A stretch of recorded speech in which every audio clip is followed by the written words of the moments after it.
Welcome to Hood Champion Boxing Sports. In boxing, you find a way to win, you find a way to lose. And in boxing, you find a way to make some good money and go on vacation, or some people say go on holiday, and find yourself on a yacht rocking a banana hammock and throwing a power jab. Tszyu is bugging, but he seems to be enjoying himself. But Lord have mercy, the last time we seen somebody out here rocking the banana hammock and throwing combinations was Roberto Duran back in the day. Manos de Piedra, right? Hands of stone.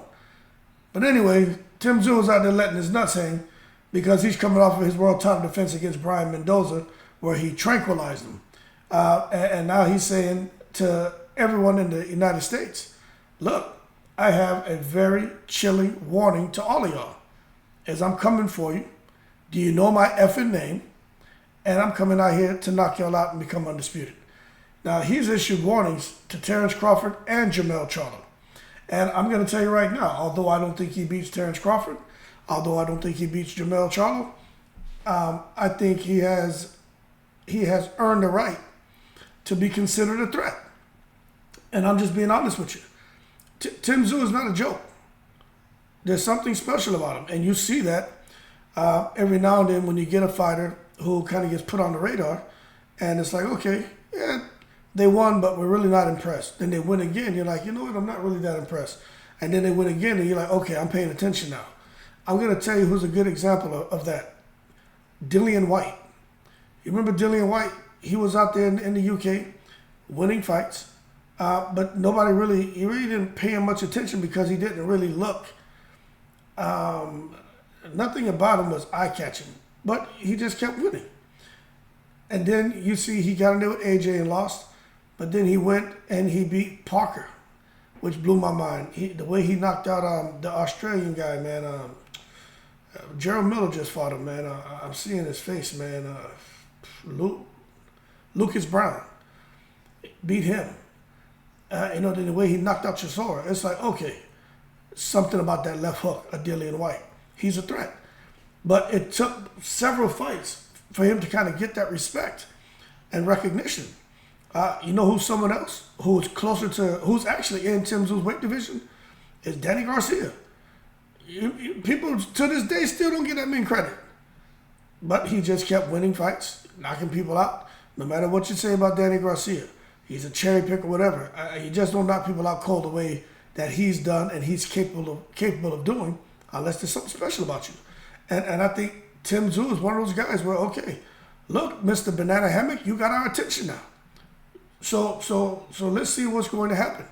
But I'm going to tell you right now, man, when you see fighters come in there super confident against a guy like Tszyu is just like the Dillian Whyte and the Danny Garcia. Guys had all the confidence in the world going into a fight with him, with those guys, with them. And look what happened. And that's the same thing happened with Mendoza. I mean, he was coming off of knocking out, what's his name, man? I call him Fantastic Four. Sebastian Fendor. Tranquilized him. Went out there to Australia with all the confidence in the world, and it just didn't work out. But that being said, just because Tszyu was able to clip Mendoza, not even the local fans in Australia are delusional when it comes to Tszyu coming to America looking for a huge fight here. And they're not going to come out and go on record and say, look, Tszyu beats Crawford, Tszyu beats Jermell. They're saying, look, those are very dangerous fights for Tim, and he's got to be at his very best. And I happen to agree with him. Conversely, I think Crawford and Jermell Charlo have to be on their very best as well. But I'm going to tell you right now, Tszyu is one of those guys who just could be because of the last name and growing up with a dad who's famous and an amazing boxer. He has what I call like steel eyes, you know what I'm saying? And those are guys who just, when they lock in on something, you just hard to change their mind and get them to see things a different way. He has those steel eyes. And he has his eye on the prize. And his thing is coming to the States and being victorious. Now, is he going to do it? I don't know. But I think in order for him to do it, he's just got to be one of those guys that has a black heart. And bring that big punch over here and be mean and vicious and not show these guys respect. And he can't come out there looking to win a boxing match.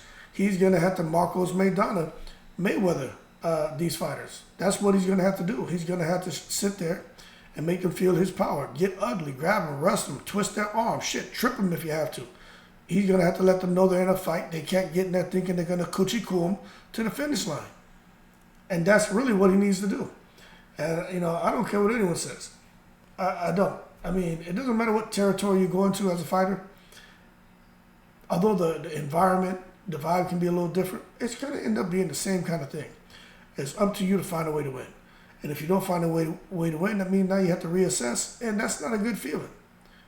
So I think Tszyu wants to feel great, the same way he feels great on that yacht, throwing power punches, rocking the banana hammock. You know what I'm saying? And look, I'm not defending him. I'm not saying that he's going to beat Crawford or Jamel. I'm telling you right now, I favor those guys. I favor Crawford more than I favor Jamel. I'm just being honest with you.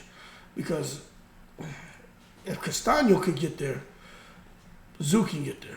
And I just think Tszyu hits harder than Castaño. And Jamel just made some big money. I don't know if that boy was sleeping in them silk pajamas now.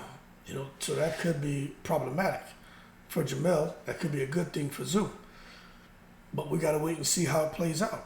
We just have to wait and see. Because we know Jamel Charlo, unfortunately, he has a mandatory that he has to face. But, things change.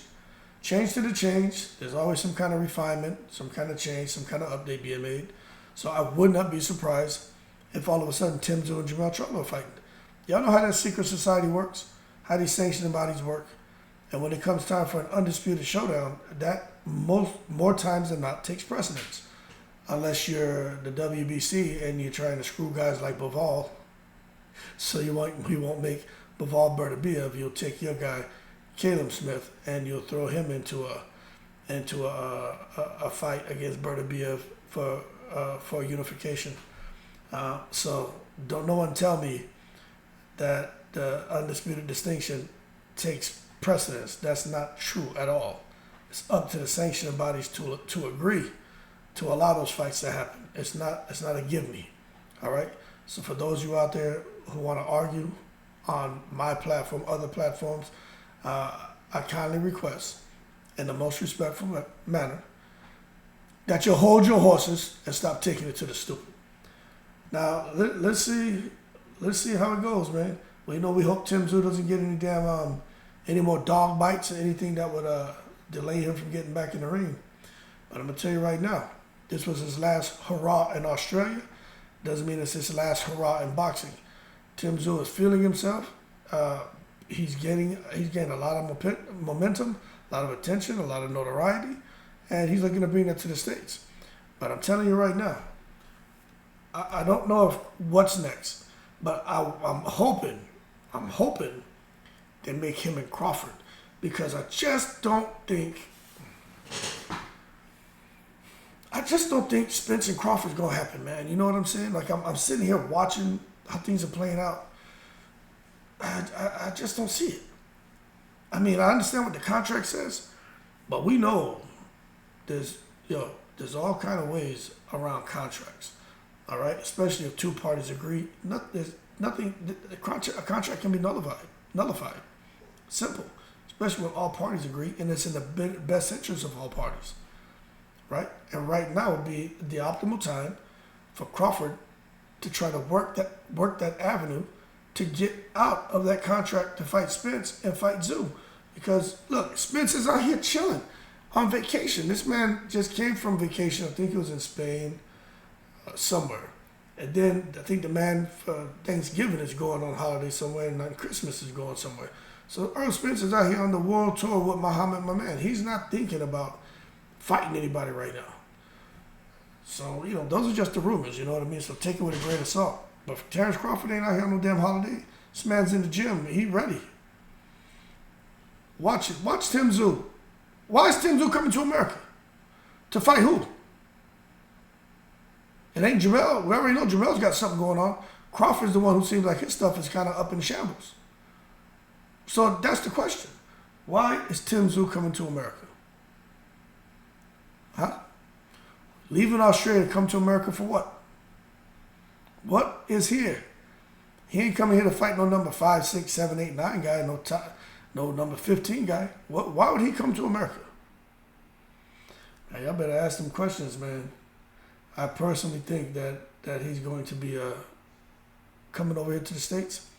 And I'm willing to bet that Crawford fight Tszyu before he fights Spence. I'm going to do another video about that. But it's just me watching how the stars are lining up. It don't seem to be any momentum gaining for Crawford and Spence. The momentum seems to be gaining for Crawford and Tszyu. Both are available. Pay attention. I don't mind being wrong. But I don't know if I'm wrong on this one. Let's sit back and see how it plays out. That being said, Tszyu, banana hammock, power jab, I'm in the breeze.